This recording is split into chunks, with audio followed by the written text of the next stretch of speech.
Hello everyone, welcome back to Pediatrician Brothers. I'm Dr. David. Hey, I'm Dr. Konstantine. Today we're gonna tackle a topic that often causes confusion and concern among parents, precocious puberty. When is early too early, and how do we know if it's harmless or something that needs treatment? Precocious puberty means that puberty started early and unexpected, before 8 years in girls and before 9 years in boys. It's not always a problem. Sometimes it's just a variation of normal development, like early breast growth or body odor, but other times it could be something serious, like, for example, hormone secreting tumor.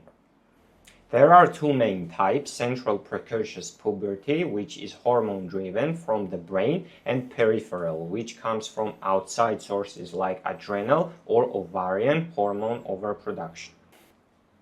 We also include benign non-progressive pubertal variants, which can be a variant of normal puberty. However, medical surveillance is absolutely necessary. Also, sometimes precocious puberty is due to cysts, tumors, or even external exposure to hormones like creams or essential oils. Typically, we should gather good history from parents to make sure that these are applicable to a child.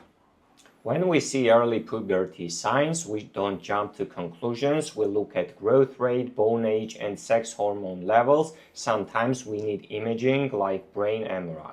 And we should consider that boys almost always need to get an MRI because there is more likely cause that it is something serious. However, in girls, typically we do not always need MRI, and depends on the age of precocious puberty onset and how fast it is going.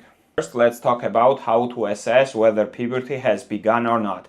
One of the most widely used tools is Tanner staging system. As you can see in the visuals, we evaluate secondary sexual characteristics, specifically breast development, testicular and penile growth in boys, and pubic hair development in both sexes. Tanner stage 1 indicates that puberty has not started yet. Anything above stage 1 should be considered the start of puberty. We should also watch for growth spurts, mood changes, or signs of early menstruation in girls, and don't ignore early body odor or acne. It might be benign, but we'd rather be safe.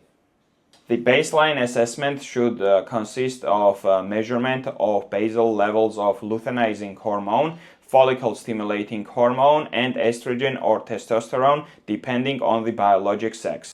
In certain cases, we might also need to measure adrenal steroids such as 17-hydroxyprogesterone and DHEAS. Depending on the changes, we might need also the brain MRI, pelvic ultrasound, CT or US scan of the adrenal glands. If you're worried about your child's development, don't panic, just reach out to your pediatrician.